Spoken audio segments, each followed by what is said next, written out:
ঘন সবুজ জঙ্গলের ভেতর দিয়ে হাঁটছিল ৮ বছরের একটি মেয়ে, নাম তার আরিবা। হঠাৎ হাওয়ার মতো নরম আলো নেমে এলো সামনে। সেই আলো দেখে আরিবা চমকে গেল।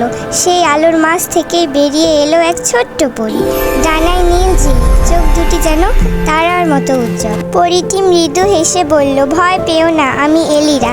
তুমি পথ হারিয়ে ফেলেছো, তাই না? আরবি মাথা নাড়ল। পরীটি বুঝতে পারল যে সে পথ হারিয়ে ফেলেছে। এলিরা বলল, তুমি ভয় পেও না, আমি তোমাকে সাহায্য করব, পথ দেখাবো। পরীটির হাতে ছিল একটি জাদুর ছড়ি। সে ছড়ি দিয়ে জঙ্গলের গাছপালাকে আলোকিত করে তুলল। এরপর পরীর দেখানো পথ অনুসরণ করে হাঁটতে হাঁটতে তারা দুজনে বন্ধু হয়ে গেল।